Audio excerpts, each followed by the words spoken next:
शाम का वक्त था। मुकेश मोटरसाइकिल से अपने मामा के घर से वापस आ रहा था। रास्ते में एक सुनसान जंगल पड़ता है। जंगल में आते ही मुकेश को मामा की बात याद आती है कि आते वक्त मामा ने कहा था कि अंधेरा होने से पहले जंगल को पार कर लेना। मुकेश अपनी घड़ी में समय देखता है। अरे अभी तो 5:30 ही बज रहे हैं। अंधेरा होने से पहले मैं तो घर पहुंच जाऊंगा। रास्ता जंगल के अंदर से होकर गुजरने लगता है। हालांकि रमेश भूत प्रेत पर विश्वास नहीं करता था, लेकिन फिर भी उसे थोड़ा डर जरूर लग रहा था कि तभी अचानक पीछे से किसी ने हॉर्न बजाया। रमेश ने मोटरसाइकिल के शीशे में देखा तो पीछे कोई नहीं था। फिर उसने अपना सिर पीछे घुमाया, लेकिन तब भी कोई दिखाई नहीं दिया। वापस मुकेश सामने देखते हुए मोटरसाइकिल चलाने लगता है कि तभी एक बार फिर किसी ने पीछे से हॉर्न बजाया। इस बार मुकेश समझ गया कि जरूर कुछ न कुछ गड़बड़ है।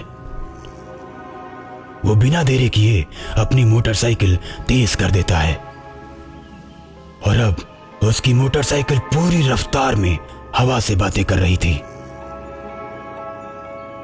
कि तभी मुकेश देखता है सामने हिरन का झुंड सड़क पार कर रहा है। न चाहते हुए भी उसे अपनी मोटरसाइकिल रोकनी पड़ी। हिरनों के झुंड के निकल जाने के बाद जैसे ही मुकेश अपनी मोटरसाइकिल पर बैठता है तो पीछे से वही हॉर्न बजता है।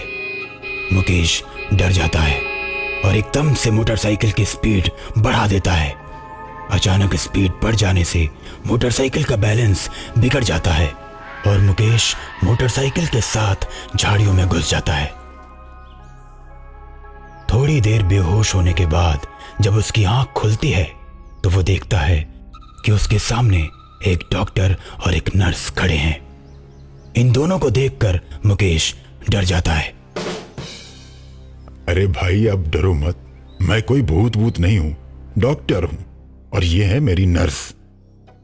लेकिन आप लोग जंगल में क्या कर रहे हैं? दरअसल हम लोग किशनपुर जा रहे थे, वहां हमारा मेडिकल कैंप लगा हुआ है। आज शाम तक किसी भी हालत में पहुंचना था, लेकिन देखिए हमारी गाड़ी बार बार धोखा दे रही है। हमने कई बार आपको हॉर्न दिया, लेकिन आपने मोटरसाइकिल नहीं रोकी। तो मैं कोई मैकेनिक थोड़ी ना हूं जो आपकी गाड़ी ठीक करता। मुझे एक बात बताइए, जब आप मुझे रोकने के लिए हॉर्न बजाते थे और मैं पीछे मुड़कर देखता था तो आपकी गाड़ी दिखाई क्यों नहीं पड़ती थी? अरे भाई साहब, वही तो खराबी है हमारी गाड़ी में। थोड़ी देर चलने के बाद बंद हो जा रही थी। जब चलती थी तो आपके पीछे आकर हॉर्न बजाते थे और हॉर्न बजाते ही गाड़ी बंद हो जाती थी। तो आपको अपने लोगों को फोन करके बुला लेना था। आप मेरे पीछे क्यों भाग रहे थे? देखिए भाई, हम दोनों के फोन की बैटरी डाउन है ना, इसलिए हमने सोचा कि आप रुक जाओगे तो आपके ही फोन से किशनपुर फोन करके दूसरी गाड़ी मंगवा लूंगा, लेकिन आप तो स्पीड बढ़ाए जा रहे थे। कमाल है सर, आप डॉक्टर और आप नर्स, मगर आप दोनों लोगों का फोन किसी काम का नहीं है। देखिए भाई साहब, कृपया मदद करिए हमारी। इतना सुनने के बाद मुकेश को लगता है ये लोग सही बोल रहे हैं, इनको मोबाइल दे देना चाहिए। मोबाइल देने के लिए मुकेश नीचे पड़े अपने बैग को उठाने के लिए झुकता है तो देखता है कि इन दोनों के पैर उल्टे हैं। ये देखकर उसकी तो जैसे जान ही निकल जाती है। उसे समझ आ जाता है कि मामा जी ने क्यों देर से जाने पर मना किया था। डर के मारे मुकेश की हालत खराब हो जाती है। उसके चेहरे पर पसीने छूटने लगते हैं। अपने आप को संभाल कर वो डॉक्टर से बोलता है, सर एक काम कीजिए, आप मेरी मोटरसाइकिल खड़ी करवाइए, वरना सारा तेल गिर जाएगा और मैं घर भी नहीं जा पाऊंगा। मुकेश किसी तरह डॉक्टर से अपनी मोटरसाइकिल खड़ी करवाता है और अपने बैग से फोन निकालने के लिए हाथ डालता है तो सोचता है, अरे यार क्या करूं जो इनसे बच के निकल जाऊं। तभी मुकेश के दिमाग में एक आइडिया आता है। इनको ना दूसरा वाला फोन दे देता हूं, जिसको छोड़कर मैं भाग भी जाऊं तो भी कोई फर्क नहीं पड़ेगा। और मुकेश अपने बैग के दूसरी जेब से छोटा मोबाइल निकालकर भूतिया डॉक्टर को देता है।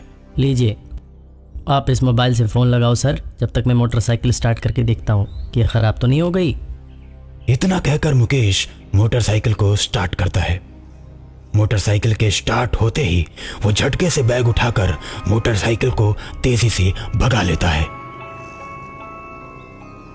मुकेश को भागता देख डॉक्टर और नर्स अपने असली रूप में आ जाते हैं और मुकेश का पीछा करने लगते हैं। मुकेश मोटरसाइकिल का पूरा एक्सीलेटर घुमा देता है। मोटरसाइकिल फुल स्पीड पकड़ लेती है और दोनों शैतान भी उतनी ही स्पीड में मुकेश का पीछा करने लगते हैं।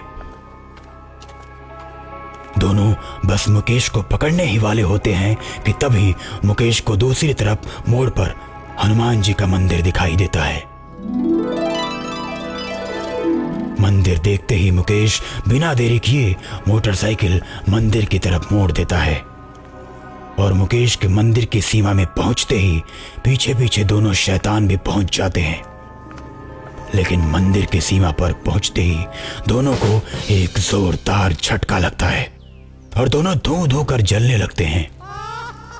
थोड़ी देर में दोनों शैतान जलकर राख हो जाते हैं। मुकेश खुशी से झूम उठता है और जय बजरंगबली कहता हुआ अपने घर के लिए निकल पड़ता है।